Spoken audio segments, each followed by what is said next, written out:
WTIM. Good morning. You're listening to WTIM, your information station, and our morning show. It's brought to you by People's Bank and Trust, where they put people first, and Landmark of Taylorville. I'm your host, Grayson Bauman, and joining us in this segment, I've got Carl Baker, Assistant Director of the Moultrie County Emergency Management Agency. Carl, good morning to you, sir. How are you? Good morning, Grayson. I'm doing good, and I'm glad to be on the call with you today. Hey, glad to have you here today, and thank you for as busy as you have been coming back to things here. I do appreciate you taking some time to carve out a few moments with us here today, and it's a pretty a good time, I would say, to have you on, considering we just had some really strange weather come through the area not too long ago, and it brought once again tornadoes with it. I'm wondering, what can you tell us and what you're making of said storm that came through, the tornadoes that actually did touch ground, and also just kind of what you've got in terms of that. What can you tell us? So let me go back a little bit in the history, if I can. I'm going to go back all the way to 2017, and again, I give you a little bit of a walkthrough and a timeline. So, Okay. And it's just because we're starting to see some really more tornadic action in the wintertime even. So in 2017, we had tornado outbreaks in February. February 28th, actually, we had tornadoes. In 2018, December 1st, the one that hit Taylorville, there was an outbreak of tornadoes then. We skip a little ahead to 2021. In December, 6 tornadoes through central Illinois. 2023, January 3rd, 8 tornadoes in central Illinois. February 27th of 2023, 2 tornadoes near Champaign. February of 2024, we got tornadoes in Marshall and Putnam counties.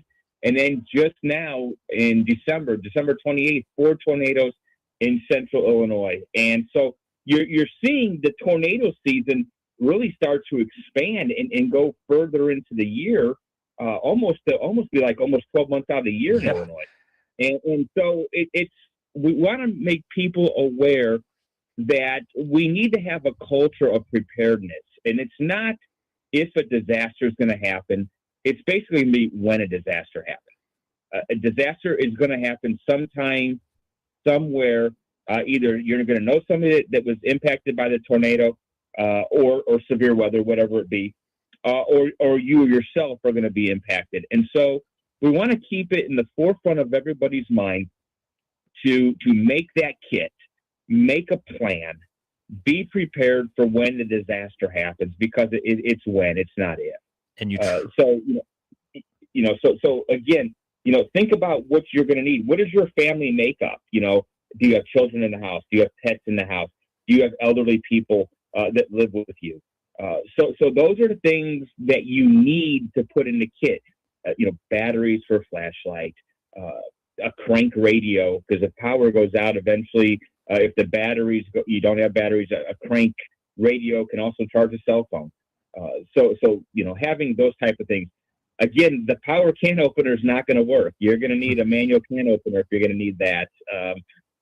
Again, non-perishable foods, granola bars and that. If you got little kids, put some coloring books or some games in there, because you don't know how long the power is going to be out or how long you're going to be stuck. Bottles of water are essential in there, because we're in the winter months.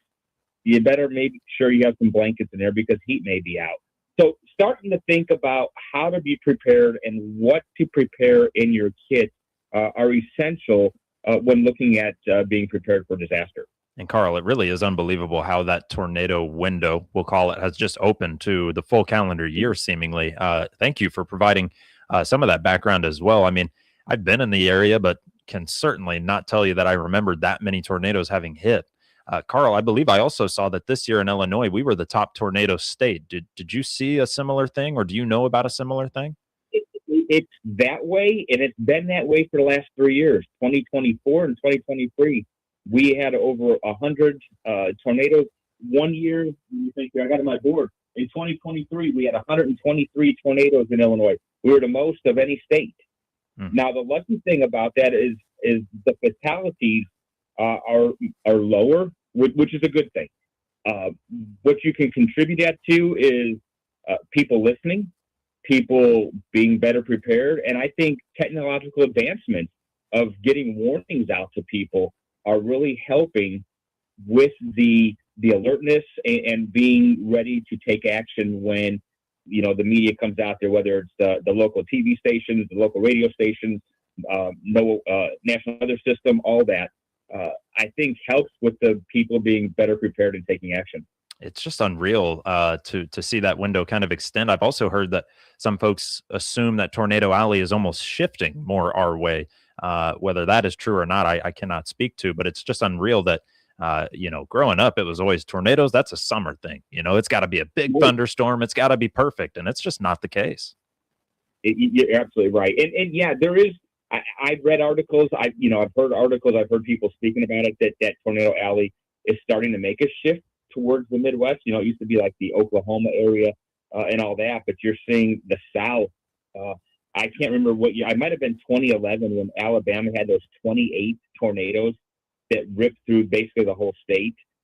Now, again, that's more of a warmer time. It wasn't in December, but that shift is it's coming a little bit. I don't know. I'm not going to say it's climate. I don't know that. I'm not a meteorologist. I don't study the weather, but you're seeing a shift. You're seeing more tornadoes in Illinois. That's for sure.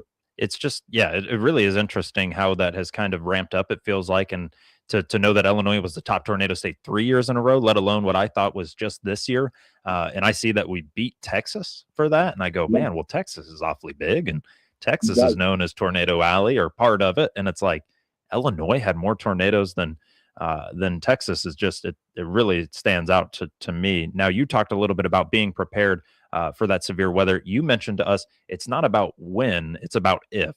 Can you help kind of explain that in terms of just making sure people realize that it can happen at any time, anywhere, to anybody?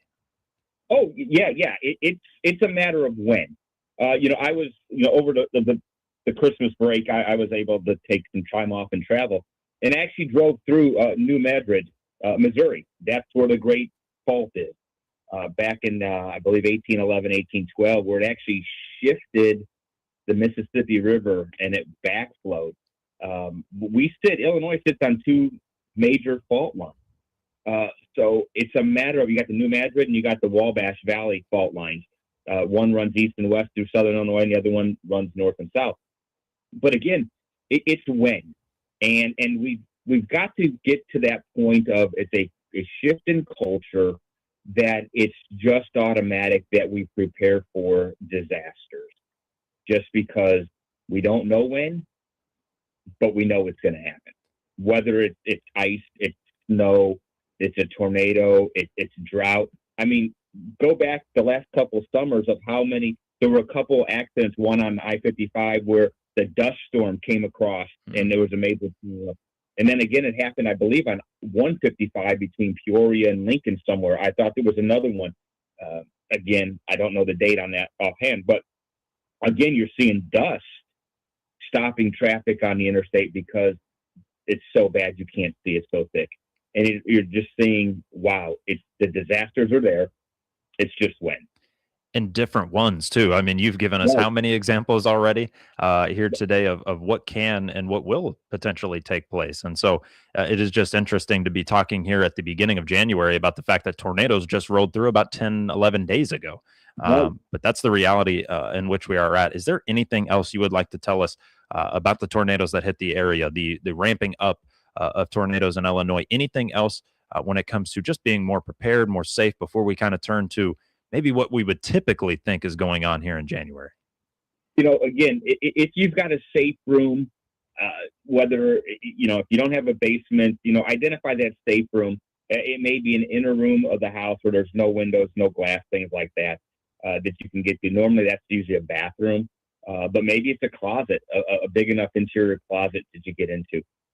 But try to get in low. If you got a deep crawl space, get in the crawl space. But at the same time, make sure that your kit is pretty accessible to wherever you're going to be during that disaster, because you don't know am I going to be able to get out of where I'm at to get to the kit and so forth. So having it readily accessible is a good thing to have. And again, make a plan. If you're not at home when a disaster hits, because we don't always know, we're not always going to be at home at that time. But where are we going to meet? Is there a location that we will all meet up with as a family and get together so that we're safe? The other thing is, if cell towers go down, and that happens, do you have those phone numbers memorized or in a list somewhere? I'm very bad at not having the numbers on a list because, you got your cell phone, you hit their name and it dials the phone number. But if you got to use a payphone or an old landline somewhere, do you have that phone number to call somebody? So, having that list of phone numbers, the list of your medications, because if a disaster happens and it does take your home out, then the medicines are probably gone too. But what do you have? So making a list. So it's all of those things that come together to make that kit more impactful for you and your family when that disaster happens. So again, being planned and have that communication plan ready to go. And everybody should have a kit, and it should be accessible, as you mentioned, but it is different based on your situation, your family, and things like that. We have general recommendations. We know what you should probably have in there, but sometimes there's an additional item or two that maybe is more fitting for your situation or your family too. So it's great to be able to talk to you a little bit about this here, and also learn a little bit more about the fact that I don't know if I must have just forgotten or turned a blind eye to how many tornadoes have hit during these winter months over the last 7 years, let alone here already at the end of 2025. Well, Carl, let's take ourselves a break. We want to come back and talk a little bit about winter storm preparedness and what that might just look like. We're joined by Carl Baker, Assistant Director of the Moultrie County Emergency Management Agency, here on the WTIM Morning Show. WTIM.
WTIM. Back around with Carl Baker, Assistant Director of the Moultrie County Emergency Management Agency here on the WTIM Morning Show. That's brought to you by People's Bank and Trust and our title sponsor there where they put people first and Landmark of Taylorville.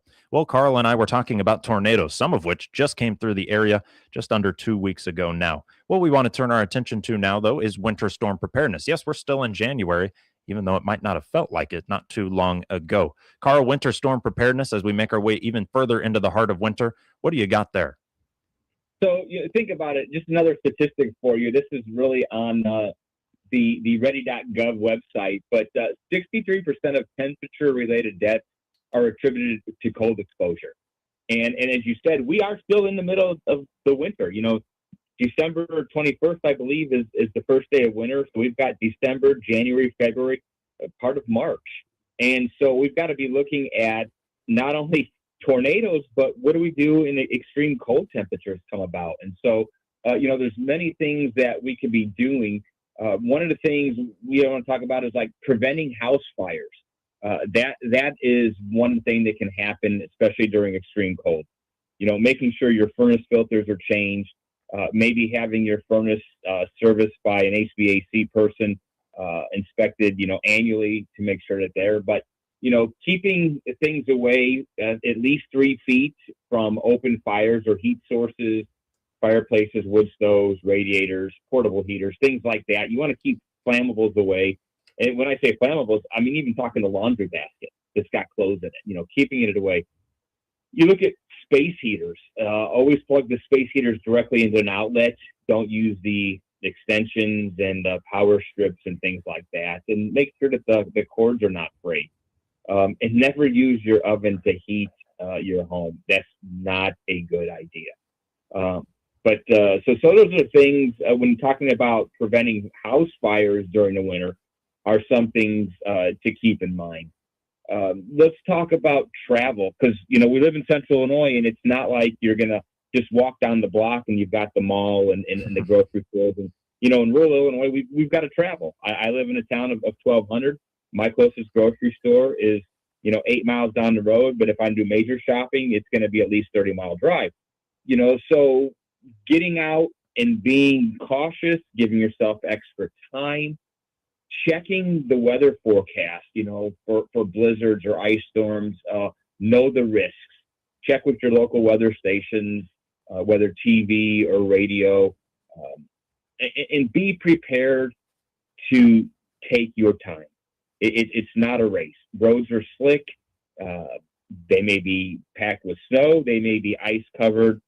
Black ice is one of those things that creeps up on us. Whether you got 4-wheel drive or not, it's not going to really help you on a patch of ice. So again, be mindful of the road conditions when traveling, and then make sure you've got the necessary gear in there. Maybe some bottles of water, maybe some blankets, because you don't know how long. If you end up in the ditch, you may be there until help arrives, tow truck, law enforcement, and so forth. Maybe some jumper cables to have in there, your phone with you at all times. Again, and then make sure your car is full with fuel. You may be there for a while and you've got to turn it on intermittently to keep the heat going. You don't want to run out of fuel. So those are things to keep in mind in winter months in being prepared for that kind of stuff. Well, Carl, how do we make sense of Illinois weather? Is Illinois weather ever going to make sense, really? Well, what's the old saying? They got a 10-minute weather guarantee in Illinois. It's bound to change, and that usually does happen. I mean, today is going to be in the 60s, and then we're going to turn around and drop again. There used to be a commercial on TV. It's not nice to fool Mother Nature. No, and it's just it's the nature of the beast living in the Midwest. We also have very wet weather. It's very humid in the summer. It's a wet, cold, especially heavy snow. But, you go out to places like Montana or Colorado where I've been, and it's a dry cold, and it's different. You don't feel as cold because it's not that wet getting in and chilling you. And so, again, it's just taking the necessary precautions and planning. Well, Carl, hey, I want to say thank you for trying to help make sense of this Illinois weather and talking to us today by phone and making sure to join us either way. It's definitely appreciated on this end. I appreciate taking the time, and I'm glad that you engage your emergency management agencies to talk about preparedness. Well, hey, it is then it's a two-way street here. Carl, thank you again. Carl Baker, Assistant Director of the Moultrie County Emergency Management Agency, joining us here on the WTIM Morning Show.